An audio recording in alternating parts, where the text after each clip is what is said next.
دروس قرآن ہو، دروس حدیث ہو، دروس اصلاح ہو، اس کے اندر یہ اصول ہے کہ بھائی ہم ایک محفل میں بیٹھ کے اول کو میرا سینہ کتنا ملا ہوا ہے، میرے مقرر سے میرا کوئی اتفاق ہے، قلبی اتفاق ہے کہ نہیں ہے۔ اگر قلب اتفاق نہیں کرا، مثال کے طور پہ قلب اتفاق کیسے نہیں کرا؟ جمعے کا بیان ہے، بولے یار نماز جمعہ پڑھنے جاتا ہوں، اب کیا کروں، اس کو سننا ہی پڑے گا، بولے اس کو فائدہ نہیں ہوگا، قلب متفق نہیں ہے، قلبی کیفیت نہیں ملی، قلب متفق نہیں ہے اس کے ساتھ سننے کے لیے۔ وہ تو جمعے کی نماز پڑھنے جاتے ہیں، مجبور ہیں، سننا ہی پڑے گا، اس کے علاوہ کوئی چارہ نہیں ہے، محلے کی مسجد میں ہے، محلے کا خطبہ ہے، اب کیا کر سکتے ہیں؟ بولا اگر یہ قلب ایسے منتشر رہے گا اس سے کبھی فائدہ نہیں اٹھائے گا۔ قلب کو مسجد میں داخل ہو کے متفق کر لیں، اے اللہ یہ جیسا بھی ہے تیرا اور تیرے نبی کا تذکرہ کر رہا ہے، اس تذکروں میں سے اپنے پیارے نبی کا کوئی نور مجھے عطا فرما دے، آپ کی اپنی عطاؤں میں سے کوئی روح مجھے عطا فرما دے، قلب متفق ہو جائے گا، مل جائے گا۔ قلب متفق ہونا لازمی ہے۔ اور دوسری بات پھر اس اصول کے تحت کہ بھائی میں نے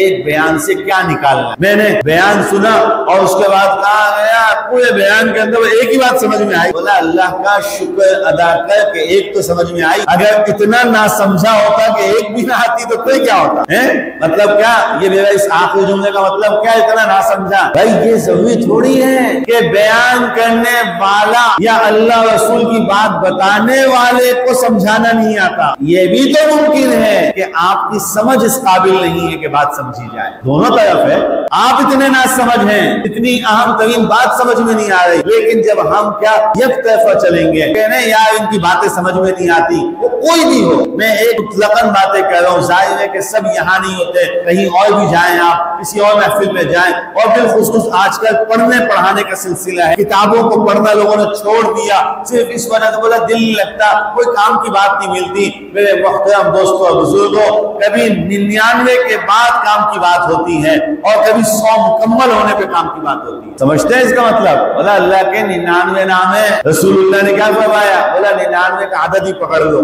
99 کا عدد دے دیا، اللہ کے 99 نام سے رسول اللہ نے 99 کا عدد دے دیا، کیسے؟ 33 مرتبہ سبحان اللہ، 33 مرتبہ الحمدللہ، 33 مرتبہ اللہ اکبر پڑھو، پڑھ لیا، بھائی 33 ہو گیا، جتنا پڑھا اتنا ہی ملے گا، اس پہ روک دیا اتنا ہی ملے گا، لیکن پیغمبر نے کہا کہ ایک مرتبہ یہ 99 ہو گئے، 33 99 ہو گئے، 99 پہ روک دیا، جتنا پڑھا اس کا ثواب ملے گا، ٹھیک ہے، لیکن فرمایا کہ اگر ایک دفعہ چوتھا کلمہ پڑھ دیا آخر میں، ایک مرتبہ، آپ دیکھیں آپ 99 پڑھ رہا ہے، وہیں کا وہیں ہے، جہاں سے چل رہا ہے وہیں چل رہا ہے، وہیں چل رہا ہے، ثواب اسی جگہ پہ جتنا ہے اتنا ہی ملے، لیکن جب 100 کا عدد پورا کیا، بولا ایک مرتبہ چوتھا کلمہ پڑھا، رسول کریم رحمت للعالمین کا ارشاد ہے، فرمایا وَلَوْ زُبْدَةُ الْبَحْرِ، اگر سمندر کے جھانک کے برابر بھی مسائل ہوئے تو اللہ حل فرما دیں گے، سمندر کے جھانک کے برابر بھی گناہ ہوئے تو معاف فرما دیں گے، سمندر کے جھانک کے برابر بھی تیری خطائیں ہوئی اللہ مٹا دیں گے۔ کیوں؟ بولا ایسا نہیں ہے کہ پہلے سبحان اللہ پہ دیتے تھے، دوسرے سبحان اللہ پہ دیتے تھے، تیسرے پہ دیتے تھے، بھائی یہ اصول بتائے، یہ طریقہ کار بتایا کہ دیکھو کسی بھی چیز سے حاصل کرنا، سیکھنا، سمجھنا، اور یہ زندگی کے ہر اصول میں، زندگی کی ہر جگہ میں ہے۔ بولتے شادی سے بچہ ہوتا ہے، لیکن ہر کسی کو معلوم ہے کہ وہ پہلے دن نہیں ہو جاتا ہے، ایک وقت بتایا، بچے کے